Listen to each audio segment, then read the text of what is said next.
제 채널에 다시 방문해 주셔서 감사합니다. 오늘 영상을 보시고 내용이 마음에 드신다면 좋아요만 부탁드리겠습니다. 그럼 시작하겠습니다. 워싱턴에서 뉴욕으로 향하고 있는 열차. 열차는 승객들을 가득 태운 채 점점 속력을 올리며 커브길로 진입하고 있었다.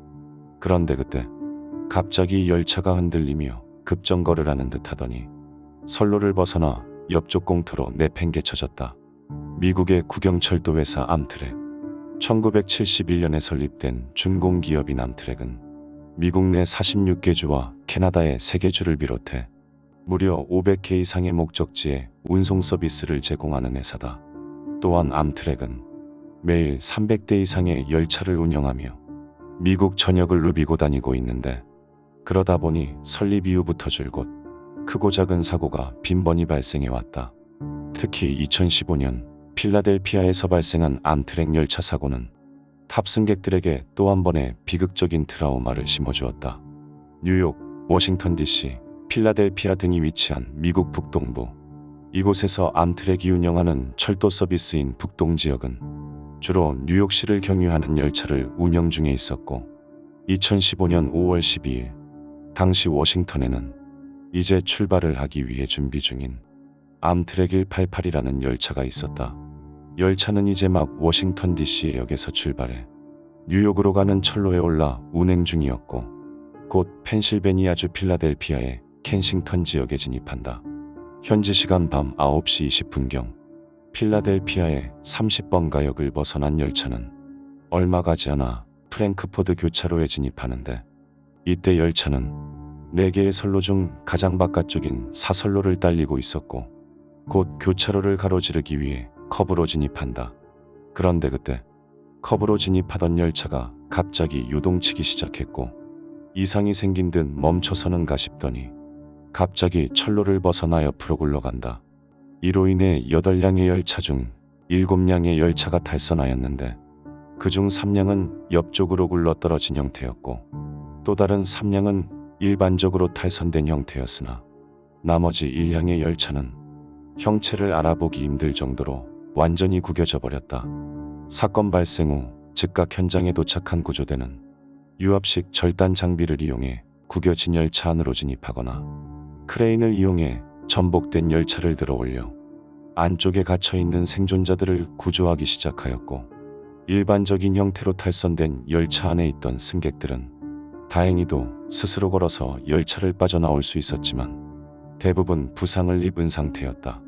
그리고 갑작스런 방향 전환으로 인해 열차에 순간적으로 가해진 충격으로 기절의 의식을 잃거나 충격을 받은 사람들이 많았는데, 특히 목과 관절 부위에 통증을 호소하는 사람들은 모두 들것에 실려 밖으로 옮겨졌고, 직접 걸어서 나온 사람들 중에도 현기증을 호소하는 사람들이 많아 수백 명의 사람들이 병원 치료를 받아야 했다.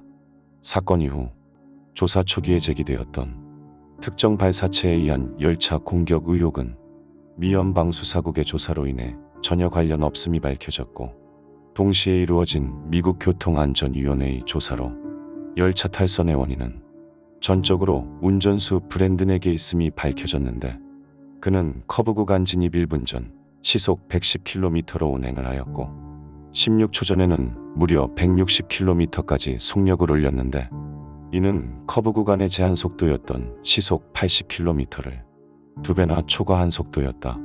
빠른 속도로 커브에 진입한 브랜드는 어느 순간 잘못됐음을 인지하고 급히 비상 브레이크를 잡았지만 그때는 이미 탈선을 피하기엔 늦은 시간이었다.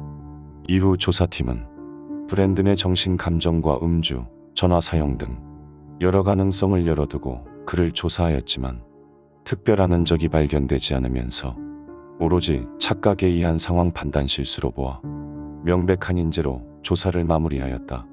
그리고 그는 열차 탈선 이전의 상황에 대해 아무것도 기억하지 못했는데, 그도 그럴 것이 탈선 이전에 그는 열차의 통신수단을 통해 주변에 있던 다른 열차 승무원들의 대화를 듣고 있었고, 그들은 발사체로 추정되는 무언가에 열차가 맞았다며 이에 대해 대화를 하고 있었는데, 조용히 이야기를 듣던 브랜드는 자신도 모르게 무전에만 집중을 하고 있었고 곧 커브로 진입한다는 사실을 망각한 채 과속을 하여 사고를 일으켰다.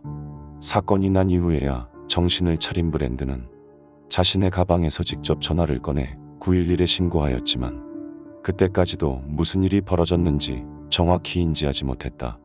열차에서 무사히 빠져나온 생존자들은 당시 상황을 생생하게 인터뷰하였는데 그들은 열차가 제동이 걸린 듯 서서히 감속하기 시작하더니 갑자기 모든 것이 흔들리면서 눈앞으로 사람들의 물건이 마구 날아다녔고 간신히 밖으로 탈출했을 때 구조대원들은 열차 안에 갇힌 사람들에게 안전한 곳으로 기어가라고 소리치고 있었다고 한다.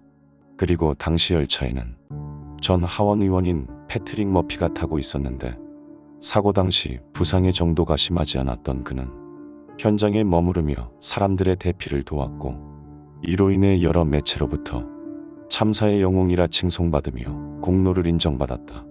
사건 직후 현장에 투입된 약 120명의 소방관과 200명의 경찰들에 의해 200명 이상의 탑승객들이 안전히 구조되었지만 그들 중 대부분은 인근 병원에서 치료를 받아야 했다.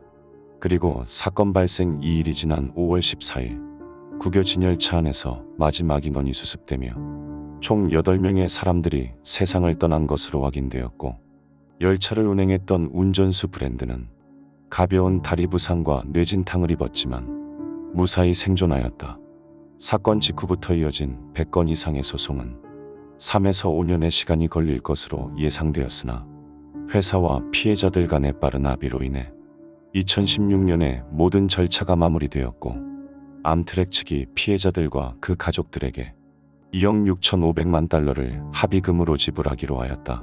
그리고 열차의 운행을 맡고 있던 암트랙은 사건 이후 열차 운전 실안 쪽을 촬영할 수 있는 카메라를 설치해 운전수의 모든 행동을 데이터로 기록할 수 있도록 하여 추가적인 사고를 예방하는가 하면 열차 간 충돌이나 과속을 방지할 수 있는 임시속도 제한기를 설치해 과속을 방지하였다. 한편 비자발적 과실치사와 심각한 위험을 초래하였다는 이유로 재판에 넘겨졌던 열차 운전수 브랜드는 결국 2022년 관련된 모든 혐의에서 무죄를 선고받았지만 현재까지도 많은 사람들이 그의 무책임함을 비판하며 지적하고 있다. 영상을 끝까지 봐주셔서 감사합니다. 영상에 대한 의견이나 보고 싶은 영상이 있으시다면 댓글로 남겨주시면 감사하겠습니다. 감사합니다.